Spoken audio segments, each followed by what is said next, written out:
Early this morning, 13 Israeli hostages were released. All of these hostages have been through a terrible ordeal. Today has been a product of a lot of hard work and weeks of personal engagement. I, along with my team, have worked around the clock to secure their release. And I want to thank all three leaders for their personal partnership to get this done.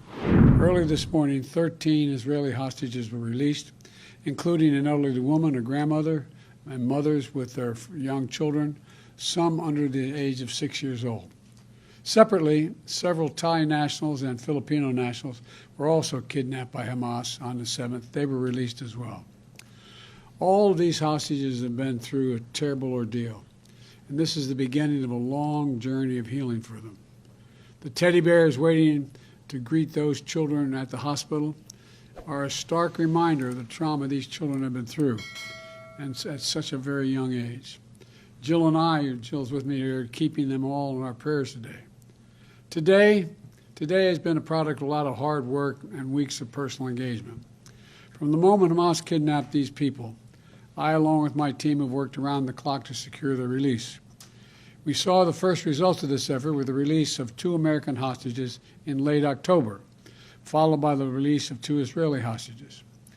I've consistently pressed for a pause in the fighting for 2 reasons: to accelerate and expand humanitarian assistance going into Gaza, and 2, to facilitate the release of hostages. And over the past several weeks, I've spoken repeatedly with the Emir of Qatar, the President al-Sisi of Egypt, and Prime Minister Netanyahu of Israel to help secure this deal, to nail it down. And I want to thank all 3 leaders for their personal partnership to get this done. I spoke with the Emir and President al-Sisi and the Prime Minister Netanyahu again on Wednesday to confirm the elements of the engagement. As I said, today's release are the start of a process. We expect more hostages to be released tomorrow, and more the day after, and more the day after that. Over the next few days, we expect that dozens of hostages will be returned to their families. We also remember all those who are still being held and renew our commitment to work for their release as well. 2 American women and 1 4-year-old child, Abigail, who remains among those missing. We also will not stop until we get these hostages brought home and an answer to their whereabouts. I remain in personal contact with the leaders of Qatar, Egypt, and Israel to make sure this stays on track and every aspect of the deal is implemented. You know, this extended pause in the fighting brings a critical opportunity to deliver much-needed food, medicine, water, and fuel to the civilians in Gaza, and we are not wasting 1 single minute. Since my trip to Israel last month, I've been focused on accelerating the delivery of humanitarian assistance to Gaza in coordination with the United Nations and the Red Cross. I just spoke with my special envoy for the Middle East humanitarian issues, David Satterfield, for an update. And I've asked him to monitor our progress hour by hour and keep me personally informed.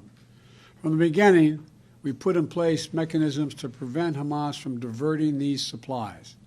And we're continuing that effort to make sure aid gets to the people who need it.